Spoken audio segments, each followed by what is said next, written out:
Heading कर लेना active and passive voice. Active and passive voice. Active and passive. Heading क्या है? Active and passive voice. Active and passive, ठीक है। Active and ये आज का आपका टॉपिक है ग्रामर का व्याकरण।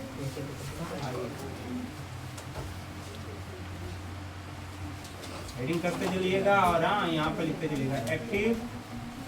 हेडिंग आप कर लेना एक्टिव वॉयस। कौन सा वॉयस? और कोई पूछेगा कि वॉयस कितने प्रकार के होते हैं तो आप क्या बोलोगे? तो एक होता है एक्टिव वॉयस और एक होता है पैसिव वॉयस। कोई भी वो पूछेगा आपसे वॉयस कितने प्रकार के होते हैं तो आप बोलोगे एक्टिव वॉयस एंड कितने प्रकार के होते हैं? 2 टाइप। क्लियर है? कितना टाइप्स होते हैं इसके? 2 टाइप्स। याद हो गया? चलो, वॉयस को अगर आप देखोगे है ना तो वॉयस की हिंदी जो होती है वाच्य होती है। क्या होती है? वाच्य। ठीक है, क्या होती है? वाच्य। हिंदी में भी आपको वाच्य पढ़ना याद रखिएगा। हिंदी में आप जब पढ़ोगे तो वहाँ 3 प्रकार के मैं बताऊंगा, कर्म, कृत और भाववाच्य। ठीक है, इंग्लिश में कितने वाच्य? 2।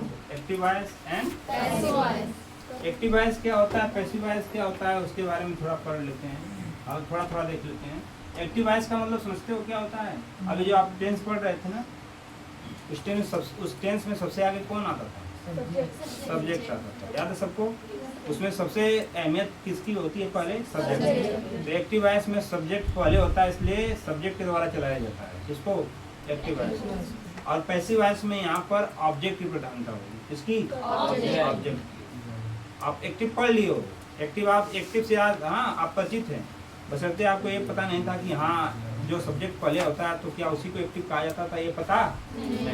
लेकिन ये आपको पता हो चुका होगा कि जो सब्जेक्ट अगर पहले अगर होगा तो उसको हम क्या कहेंगे? Active voice. इसका मतलब जितने भी टेंस हैं वो सब क्या है? Active voice. क्लियर हो गया? तो एक्टिव वॉइस में किसकी प्रधानता? सब्जेक्ट। पैसिव वॉइस में किसकी प्रधानता?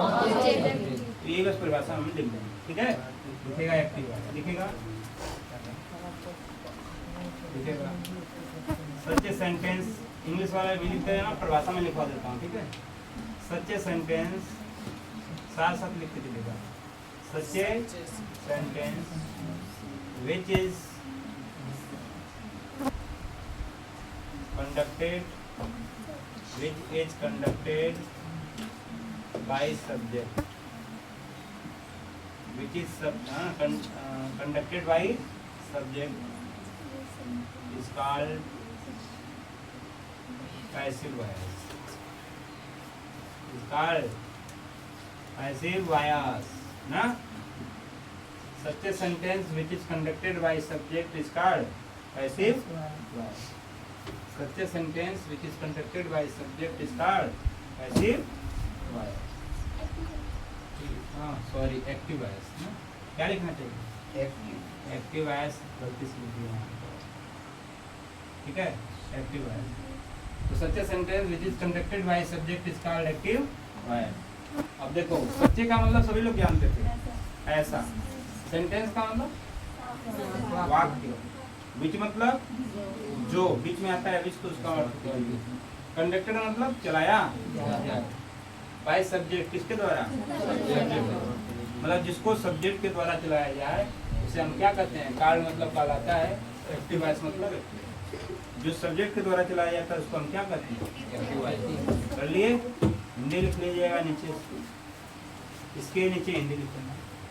बोल दें? ऐसा वाक्य जिसे कर्ता के द्वारा चलाया जाता है। ऐसा वाक्य जिसे कर्ता के द्वारा चलाया जाता है। ऐसा वाक्य जिसे कर्ता के द्वारा चलाया जाता है उसे एक्टिव वॉइस कहते हैं। उसे क्या कहते हैं? Active voice. इसमें किसकी भूमिका होती है एक्टिव वॉइस में? सब्जेक्ट। लिख लिए सभी लोग? Yes sir. चलते हैं। तो किसकी प्रधानता होती है इसमें? सब्जेक्ट। लिखेगा पैसिव वॉइस, अगला पैसिव वॉइस। अगले हेडिंग कर लीजिएगा, कौन सा? Passive voice. कौन सा हेडिंग? पैसिव वॉइस लिखेगा। हाँ, सब कुछ यही रहेगा, थोड़ा चेंज कर देंगे। लिखेगा सच्चे सेंटेंस, सच्चे sentence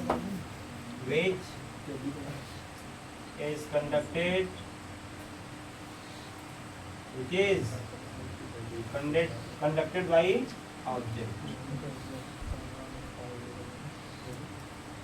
Conducted by object is called, बोलो, is called passive voice। तो यहाँ क्या लिख देंगे? Passive। ठीक है? Such a sentence which is conducted by object is called passive voice। एक ऐसा सब्जेक्ट या एक ऐसा वाक्य जिसे कर्म के द्वारा चलाया जाता हो उसे क्या कहते हैं? Passive voice. क्या कहते हैं? पैसिव।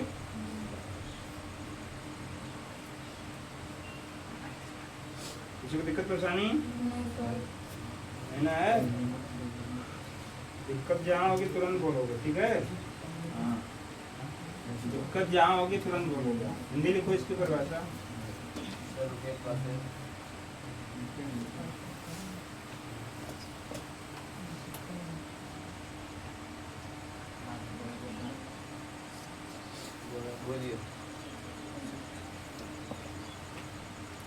बोले हिंदी परिभाषा लिखो। ऐसा वाक्य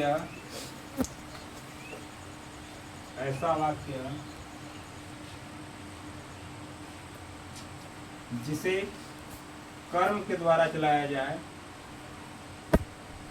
जिसे कर्म के द्वारा चलाया जाए, जिसे कर्म के द्वारा चलाया जाए, भैया उसे पैसिव वॉइस करते हैं। उसे पैसिव वॉइस करते हैं। उसे पैसिव वॉइस। कौन सा वॉइस उसको करोगे? क्लियर है? उसे पैसिव वॉइस करते हैं। अच्छा, पैसिव वॉइस में हमेशा थर्ड फॉर्म का यूज होता है। किस फॉर्म का? और जबकि एक्टिव वॉइस में सब फॉर्म चलता है। फर्स्ट भी चल सकता है, सेकेंड भी चल सकता है। देखा था आप लोगों ने, जितने भी टेंस में आपने देखा था। और थर्ड फॉर्म भी चल सकता है कि नहीं है? एक्टिव वॉइस में आपका सब फॉर्म चलता है, फर्स्ट, सेकेंड एंड थर्ड। और पैसिव वॉइस में मल्ली कौन सा? एक एग्जाम्पल लिखेगा और उसमें चेक भी करिएगा कौन सा एक्टिव वॉइस है, कौन सा पैसिव वॉइस लिखिएगा। एग्जाम्पल में दे रहा हूँ, देखते हैं अभी कितने लोग गाना बता सकते हैं ये एक्टिव कौन है और पैसिव। फिर उसके बाद हम सीखेंगे पैसिव वॉइस, ठीक है? Mohan is beating you. Mohan is beating you, right? दूसरा लिखो।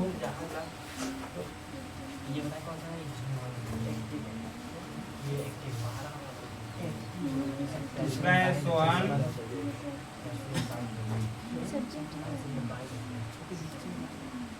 is being beaten by you. Okay?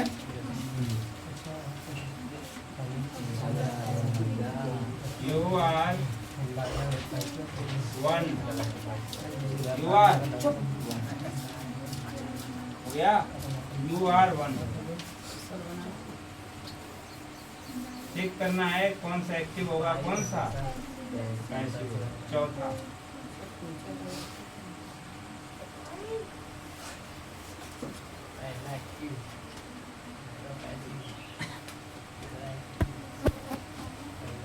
I can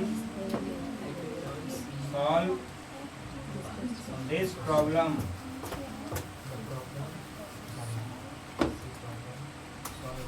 I can solve this problem. Try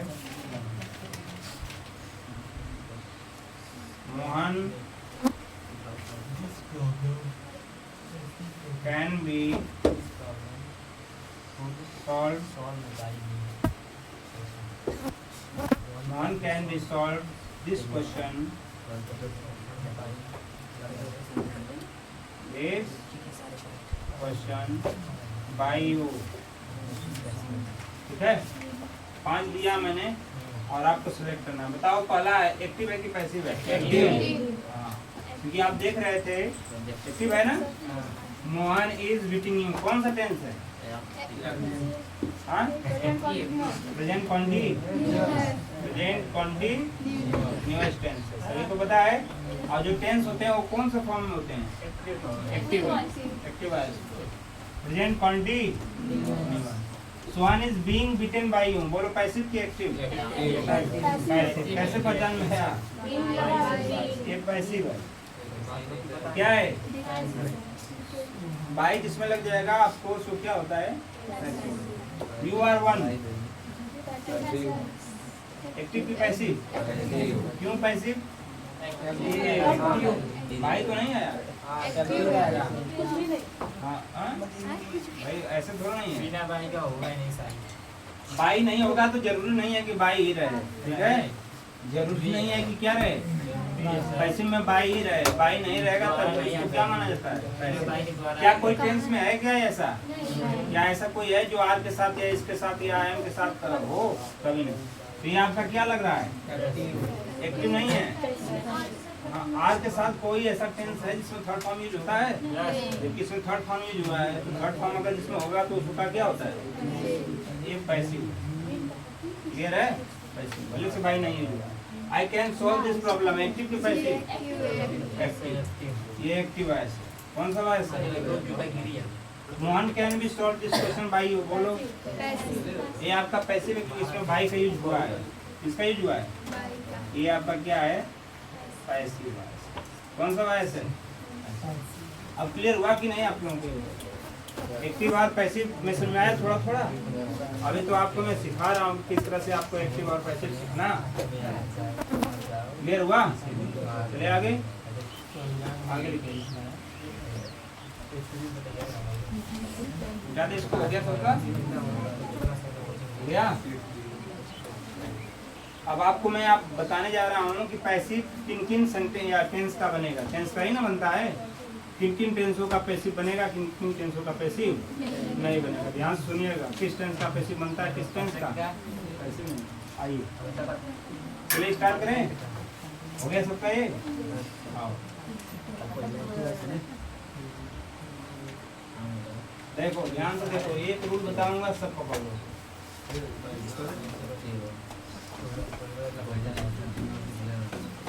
आ सकता है, पूछ सकता है कोई कि बताइए किन टेंसों का पैसिव बनता है, किन का पैसिव नहीं बनता। तो पता होना चाहिए ना, तभी तो है कि नहीं है? देखो हेडिंग करना, किन वाक्य का पैसिव बनता है, किन वाक्य का नहीं।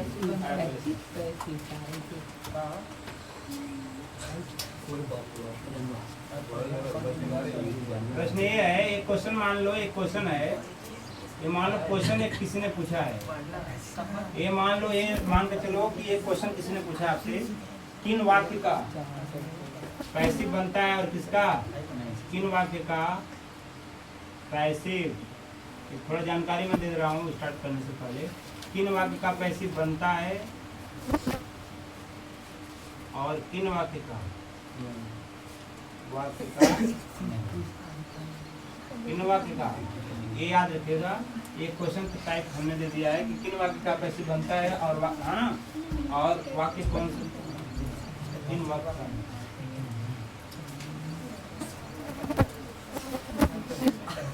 और किन वाक्य का। चलो आइए, किन वाक्य का पैसिव बनता है, किन वाक्य का नहीं। आइए देखिए, देखो पहला नियम, पहला देखो, पहला क्या है समझो। देखो, जिस वाक्य में बी या बिन लगे होते हैं उसके पैसिव। देखो लिखते चलो,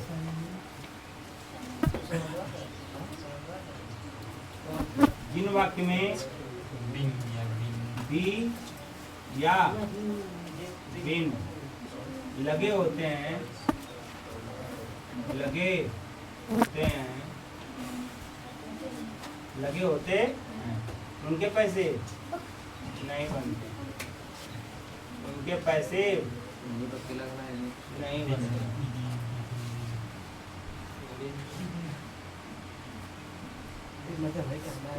Such a sentence in which be or been aid do not meet in passive voice।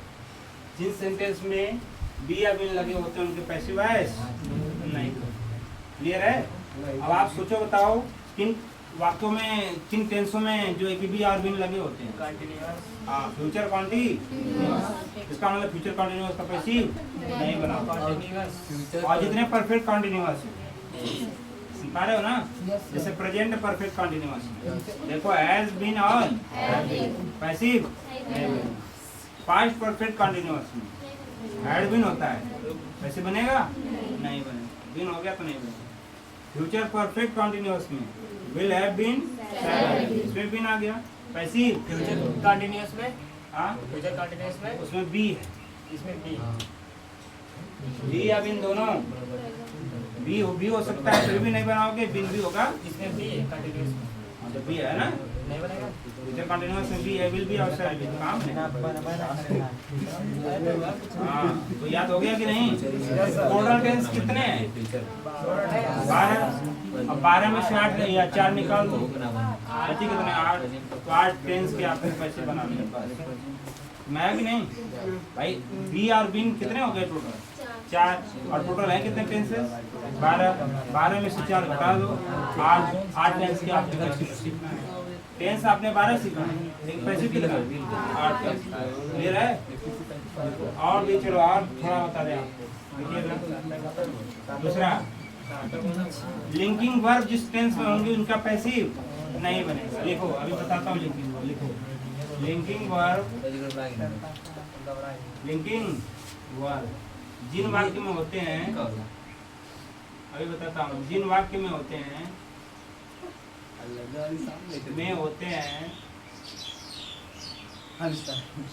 Linking verb जिन वाक्य में होते हैं उनके पैसिव क्या होते हैं?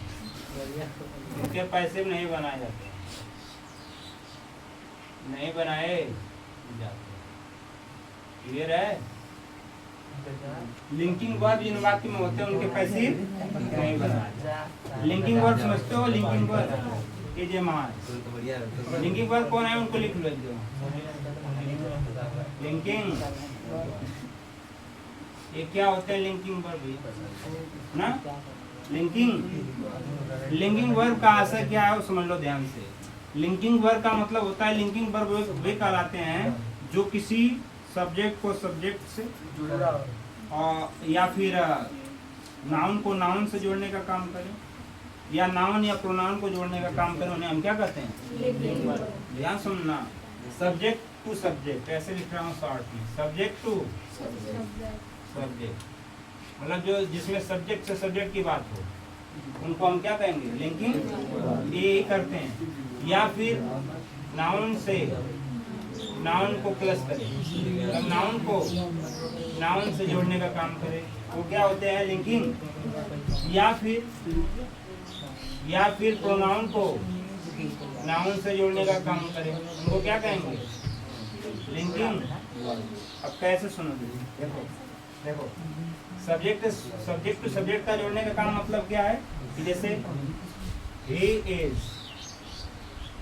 is राम, जैसे he is राम, बोलो सब्जेक्ट टू सब्जेक्ट का मतलब होता है कि सब्जेक्ट राम भी तो हो सकता है या सब्जेक्ट ये भी हो सकता है, ऐसे ही है ना? ये भी हो गया सब्जेक्ट, ये भी हो सकता है। तो बोलो ये दोनों जुड़ रहे हैं कि नहीं?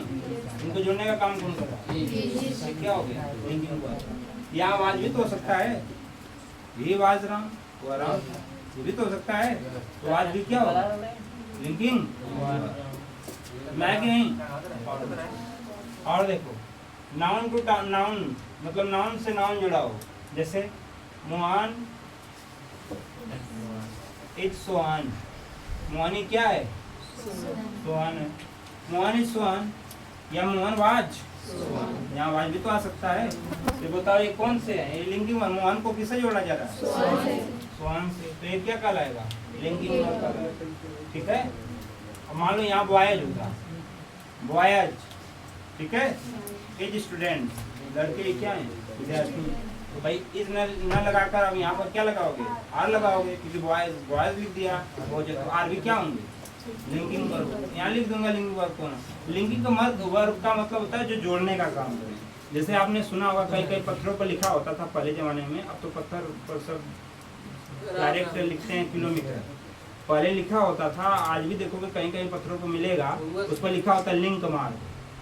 क्या लिखा होता है? Link mark. लिंक मार्क का मतलब वहाँ कई सड़कें आकर क्या होंगी? जुड़ेंगी, उसी को क्या कहते हैं? Link mark. कई 3-4 सड़कें आकर उसमें क्या होंगी? जुड़ेंगी। जहाँ चौराहा होता है वहाँ भी होता है लिंक, जोड़ने का काम हो गया। प्रोनाउन भी हो सकता है इसी तरह से। तो वो लिंकिंग वर्ब कौन कौन से हैं उनको लिख लो। जैसे इज हो गया, है ना, एम हो गया, और बोलो आर हो गया, और बोलो वाज हो गया, और लिखो। ये क्या होते हैं? बोलो, ये सब क्या कहलाते हैं? Linking verb. अब आप सोचिए कॉन्टिन्यूअस में, समझो, कोई सोचेगा सर कॉन्टिन्यूअस में, जैसे ऐसे आ गया, Ram is eating food, Ram is eating food. और आपने कहा सर यहाँ तो देखिए इज जुड़ा हुआ है, क्या इसका कैसे बनेगा? हमने कहा कि नहीं बनेगा। आपने कहा सर आपने बताया था, क्या बताया था? इज लगा होगा तो क्या बनेगा? कैसे बनेगा? आप तुम्हारे साथ चीटिंग कर दिए। चीटिंग नहीं किया हूँ। आप देखो मैंने रूल क्या बताया है। मैंने अभी बोला था सब्जेक्ट टू सब्जेक्ट। क्या यहाँ पर सब्जेक्ट तो है, क्या फिर सब्जेक्ट आया? नहीं है। फिर क्या बताया था? Noun to noun. नाउन है क्या? ये वाला नाउन है? ये तो वर्ब है, वर्ब ना खड़ी है, देख सकते हो। फिर बताया था प्रोनाउन या तो नाउन। प्रोनाउन तो ठीक आ सकता है, क्या यहाँ पर नाउन आया है? नहीं। देखो इस हालत में है क्या हो? इस कंडीशन में नहीं रहेगा तो इसका मतलब क्या होगा? लिंकिंग वर्ब की तरह काम नहीं कर रहा। इसलिए लिंकिंग वर्ब में कभी भी काम करेगा तो ऐसी सिचुएशन आनी चाहिए, तब वो लिंकिंग वर्ब की तरह काम करेगा। जितने कंटिन्यूअस होंगे, जैसे प्रेजेंट कंटिन्यूअस हो गया, उस वाले में देखोगे तो इज एम आर चलता है, तो आप सोचोगे कि सर ने तो बताया था कि इज एम आर होगा तो उसका पैसिव नहीं बनेगा, ये लिंकिंग वर्ब है। लेकिन हमने तो वो तो नहीं ना बताया, हमने रूल में बताया कि इनसे जुड़े होने चाहिए, तब वो क्या कहलाते हैं? Linking verb. ये तो आप देख रहे हो नाम है, जबकि ये क्या है? वर्ब है। देखो ये क्या है? नाउन है। ये क्या है? क्या इसमें कोई है नाउन वर्ब? इसलिए यहाँ पे लिंकिंग वर्ब की तरह काम क्लियर हुआ। आगे बढ़े, इसमें दिक्कत परेशानी आगे चल रही। तो जिस सेंटेंस में लिंकिंग वर्ब होंगे उनके पैसिव नहीं। तीसरा नंबर पर आएगा। नंबर बताओ, कंडीशन समझ के बताना आप लोग। बताइए आप लोग, ध्यान से समझिएगा, बहुत इंटरेस्टिंग बात बोलने ना जा रहा हूँ। क्या अगर कोई सेंटेंस है और उसमें ऑब्जेक्ट न हो, एक्टिव है, एक्टिव का कैसे बनता है? अगर सेंटेंस में ऑब्जेक्ट ही ना हो तो क्या उसका पैसिव आप बना पाओगे? अभी नहीं बना पाओगे। ये बात है क्या नहीं? तो पैसिव उन्हीं का बनेगा जिस वाक्य में क्या है? ऑब्जेक्ट। जिस वाक्य में ऑब्जेक्ट होगा उसी का आप पैसिव बना सकते हो। जिन वाक्य में ऑब्जेक्ट अगर दिया ही नहीं तो उसका पैसिव। पॉइंट नंबर 3 लिख दिया। जिन वाक्य में जिन वाक्य में ऑब्जेक्ट न हो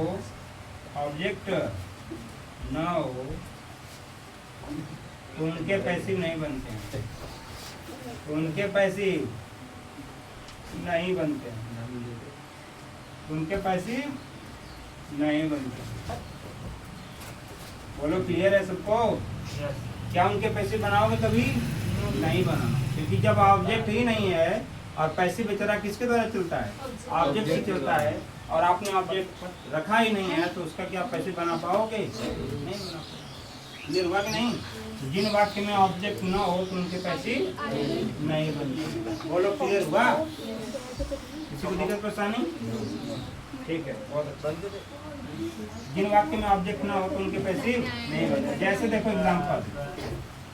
एग्जाम्पल बताना, क्या इसका पैसे बनेगा? चलो बोलो, चलो। he is teaching। चलो भैया खड़े हो जाओ तो। he is teaching, he is teaching, क्या पैसे बनेगा? हाँ, he is teaching पैसे बनेगा? क्यों? कारण ऑब्जेक्ट नहीं है। ऑब्जेक्ट नहीं, देखो सब्जेक्ट दिया था, वर्ब दिया था, हेल्पिंग वर्ब और मेन वर्ब भी दिया था, लेकिन नहीं है, एमडी भी दिया है, लेकिन क्या ऑब्जेक्ट है? और जब ऑब्जेक्ट है ही नहीं सेंटेंस में तो पैसे नहीं बनेगा। ये रहे पैसिव नहीं बनेगा। राइट राइट करो, सब लोग सही करो। क्लियर है? एकदम याद रख लीजिएगा पूरा रूल।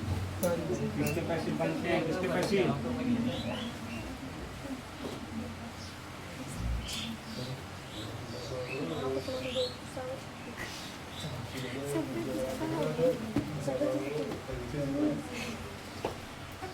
लालू ठीक कोई बोलो।